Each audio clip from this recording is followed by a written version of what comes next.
नमस्कार बंधुरा welcome to SLS of Raj YouTube channel. तो बंधुरा आज के আমরা কথা বলবো ভারতীয় ক্রিকেট নিয়ে। তো ভারতীয় ক্রিকেটের কিছু আপডেট নিয়ে কথা বলবো এবং লাস্টে কথা বলবো আমরা কলকাতা নাইট রাইডার্স নিয়ে। তো কলকাতা নাইট রাইডার্সের প্লেয়ারগুলো কেমন খেলছে সেই বিষয় নিয়ে লাস্টে আলোচনা করব। তো ইন্টারেস্টিং ভিডিও হতে চলেছে, লাস্ট পর্যন্ত দেখো। ভালো লাগলে please like, subscribe and comment করে দিও। ওকে, চলো লেটস কন্টিনিউ শুরু করা যাক। ওকে, তো প্রথমে যদি আমরা ভারতীয় ক্রিকেট নিয়ে কথা বলি তাহলে প্রত্যেক ভারতবাসীর একটা কথা মাথায় আসে, পরপর দুটো টেস্ট হেরে যাওয়া।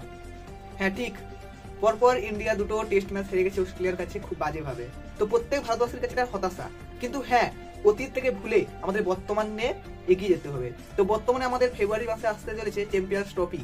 তো ইন্ডিয়া রেড বলে হোয়াইট ওয়াশ হলেও হোয়াইট বলে নাম্বার 1 সেটা প্রমাণ করেছে টি20 ওয়ার্ল্ড কাপ। ঠিক আছে, তার আগে আমাদের 50 ওয়ার্ল্ড কাপ হয়েছিল, ঠিক আছে, সেখানে ফাইনালে হেরেছে। কিন্তু সত্যি ইন্ডিয়া হোয়াইট বলে নাম্বার 1, এটা সবাইকে মনে রাখতে হবে। তো ফেব্রুয়ারিতে যে চ্যাম্পিয়ন্স ট্রফি হচ্ছে তার স্কোয়াড, ঠিক আছে, ইতিমধ্যে আসতে চলেছে। তো সেই স্কোয়াড নিয়ে আমরা আলোচনা করব, যে কে কে স্কোয়াডে রয়েছে এবং থাকবে সেই নিয়ে আমরা এই ভিডিওটা হতে চলেছে। ঠিক আছে, ইন্টারেস্টিং ভিডিও হতে চলেছে, প্লিজ লাইক সাবস্ক্রাইব করে দাও প্লিজ করে দাও। ঠিক আছে, তো প্রথমে যে একটা রিউমার্স নিয়ে চলছে, ঠিক আছে, সেটা হচ্ছে রোহিত শর্মা নাকি এই চ্যাম্পিয়ন্স ট্রফিতে থাকবে না, দলে তাকে রাখা যাবে না, এটা রিউমার্স ঘুরছে। তার অনুযায়ী কি হবে, রোহিত শর্মা ক্যাপ্টেন হচ্ছে না, তার অনুযায়ী হার্দিক পান্ডাকে নাকি ক্যাপ্টেন দেওয়া হবে। ঠিক আছে, হার্দিক পান্ডা নাকি ক্যাপ্টেন হতে চলেছে। তো এটা রিউমার্স, আমার মনে হয় না ঠিক আছে রোহিত শর্মা চ্যাম্পিয়ন্স ট্রফিতে থাকবে না, কারণ চ্যাম্পিয়ন্স ট্রফি বা হোয়াইট বলে, ঠিক আছে, রোহিতের মতন এত রেকর্ড কারণ নেই। তো রোহিত থাকছে এবং ক্যাপ্টেন হিসেবে রোহিত দুর্দান্ত। ঠিক আছে, রোহিতের মতন ক্যাপ্টেন হোয়াইট বলে কেউ নেই আজ পর্যন্ত। তো রোহিত শর্মাই হচ্ছে থাকছে, ঠিক আছে, সেই অনুযায়ী দল নির্বাচন হবে। তো সেই দল নির্বাচন হওয়ার আগে আমরা একটা এক্সপেক্টেড, ঠিক আছে, প্লেইং 11 বা কে কে দলে থাকছে স্কোয়াড নিয়ে এই ভিডিওটা হতে চলছে। ওকে, তো প্রথমে আমরা স্কোয়াড নিয়ে আলোচনা করব, তারপরে আমরা প্লেইং 11 জানবো। তো প্রথমে স্কোয়াডটা দেখা যাক যে কে কে থাকছে। তো প্রথমে থাকছে রোহিত শর্মা, ক্যাপ্টেন হিসেবে থাকবেই, ঠিক আছে। তারপরে থাকছে শুভমান গিলের সঙ্গে হয়তো রোহিত শর্মা ওপেনিং করতে পারে। তো শুভমান গিল থাকছে, শুভমান গিলের সঙ্গে, ঠিক আছে, ব্যাকআপ হিসেবে থাকবে ওপেনার, সে হচ্ছে যশস্বী জয়সওয়াল। হ্যাঁ, যশস্বী জয়সওয়ালও থাকবে, ঠিক আছে, আশা করা যাক।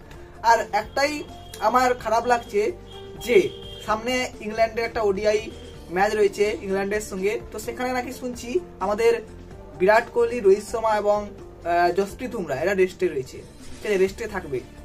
তো বুঝতে পারছি না ভাই, ঠিক আছে, বুমরা রেস্টে থাক, ওকে মেনে নিচ্ছি, কিন্তু রোহিত শর্মা, বিরাট কোহলি কেন ভাই তোমরা কেন থাকছো রেস্টে থাকার দরকার নেই, তোমাদের রান আসছে না, একটা ম্যাচ হয়ে যাবে, ঠিক আছে, তোমরা খেলো। ঠিক আছে, আমরা চাই বিরাট কোহলি এবং রোহিত শর্মা ইংল্যান্ডের ম্যাচে খেলুক, ঠিক আছে, ইংল্যান্ডের সঙ্গে যে ম্যাচটা চলছে সেখানে বিরাট কোহলি এবং রোহিত শর্মা দুজনেই খেলুক, ঠিক আছে, দিলে ফর্মে ফিরবে, ঠিক আছে, ফর্মে ফিরলে তারপরে চ্যাম্পিয়ন্স ট্রফিতে ভালো করতে পারবে। তো আমরা জানলাম যে জয়সওয়াল থাকবে, যশস্বী জয়সওয়াল, তার সঙ্গে বিরাট কোহলি থাকছেই, ঠিক আছে, শ্রেয়াস আয়ার দুর্দান্ত ফর্মে রয়েছে, আমাদের বিজয় হাজার ট্রফিতে এবং মুস্তাফা সিরাজ আলী ট্রফিতে প্রচুর দারুণ খেলছে, ঠিক আছে, মুম্বাইয়ের হয়ে দারুণ খেলছে। তো শ্রেয়াস আয়ার তো থাকছে এবং আমাদের দেখেছি যে ওডিআই ওয়ার্ল্ড কাপে খুব ভালো রান করেছিল, 500+ রান ছিল তার। তো শ্রেয়াস আয়ার থাকছেই, তার সঙ্গে থাকছে কেএল রাহুল। হ্যাঁ, কেএল রাহুল থাকছে, ঠিক আছে, কেএল রাহুল থাকছে এবং আমার মনে হয়, ঠিক আছে, প্লেইং 11-এও কেএল রাহুল থাকবে। তো ঋষভ পন্ত নেবে আশা করা যায়। তো ঋষভ পন্তের ওডিআইতে এত ভালো রেকর্ড নেই, তবুও আমার মনে হচ্ছে ঋষভ পন্ত যাচ্ছে, ঠিক আছে, ঋষভ পন্ত চ্যাম্পিয়ন্স ট্রফিতে থাকছে, ঠিক আছে। তারপরে আমাদের 8 নম্বরে থাকছে হার্দিক পান্ডিয়া, অলরাউন্ডার হিসেবে হার্দিক পান্ডিয়া থাকছে, ঠিক আছে, রবীন্দ্র জাদেজা থাকছে এবং অক্ষর প্যাটেল থাকছে। এখানেই একটা যদি স্পিনার পিচ হয়, ঠিক আছে, বা স্পিনার যদি কন্ডিশন থাকে তাহলে অক্ষর প্যাটেল এবং রবীন্দ্র জাদেজা, ঠিক আছে, দুজনেই যাবে। আর যদি স্পিনার না থাকে তাহলে আর একটা ব্যাটসম্যান হিসেবে যাবে নীতিশ কুমার রেড্ডিকে নিয়ে যেতে পারে, ঠিক আছে। তারপরে কুলদীপ থাকবে এবং যদি আমরা পেস বোলিং অ্যাটাক নিয়ে থাকি জসপ্রীত বুমরা, মোহাম্মদ শামি, ঠিক আছে, মোহাম্মদ সিরাজ এবং অর্শদীপ সিং, ঠিক আছে, এই প্লেয়ারগুলো যাচ্ছে। তো আমরা স্কোয়াড মোটামুটি আলোচনা করে দিলাম, 15 জনের স্কোয়াড। এরপরে আমরা প্লেইং 11-এ আসবো। তো ওপেনিং হিসেবে থাকবে আমাদের শুভমান গিলের সঙ্গে রোহিত শর্মা ওপেনার, ঠিক আছে, 3 নম্বরে নামবে বিরাট কোহলি, 4-এ শ্রেয়াস আয়ার, 4 নম্বর জায়গাটা শ্রেয়াস আয়ার জন্য, ঠিক আছে। 5-এ থাকছে কেএল রাহুল বা ঋষভ পন্তের মধ্যে যে কোনো একজন, আমার মনে হচ্ছে 5 নম্বরে কেএল রাহুলই থাকবে, ঠিক আছে। 6-এ হচ্ছে হার্দিক পান্ডিয়া, 7-এ হচ্ছে রবীন্দ্র জাদেজা, 8-এ হচ্ছে অক্ষর প্যাটেল। 8 হচ্ছে অক্ষর প্যাটেল, যদি স্পিনার পিচ হয় তাহলে অক্ষর প্যাটেল। 9 হচ্ছে কুলদীপ। 10-11, ঠিক আছে, 10-11 হচ্ছে মোহাম্মদ সামি আর হচ্ছে জসপ্রীত বুমরা, ঠিক আছে। এই 11 নিয়ে খেলবে। আর যদি স্পিনার কন্ডিশন না থাকে তাহলে অক্ষর প্যাটেলের জায়গায় আরেকটা পেস বোলার থাকবে, সে হচ্ছে মোহাম্মদ সিরাজ, ঠিক আছে। এই হচ্ছে প্লেইং 11, ঠিক আছে। এই স্কোয়াড নিয়ে বা এই প্লেইং 11 নিয়ে ইন্ডিয়া নামতে চলেছে।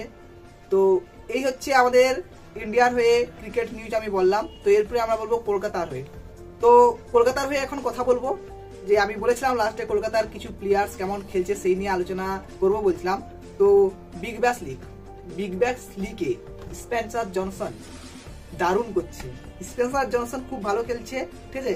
সেখানে সে 4 ওভার বল করে 39 রান দিয়ে 3টে উইকেট নিয়েছে, ঠিক আছে। স্পেন্সার জনসন খুব ভালো ফর্মে রয়েছে। আর আমাদের যদি বিজয় হাজার ট্রফিতে চলে আসি, বিজয় হাজার ট্রফিতে বরুণ চক্রবর্তী ভাই দারুণ করছে, দারুণ লেভেলের মানে আছে। 10 ওভারে, ঠিক আছে, 2টো মেডেল দিয়েছে, 2টো মেডেল দিয়ে রান দিয়েছে 34 রান এবং নিয়েছে 3টে উইকেট।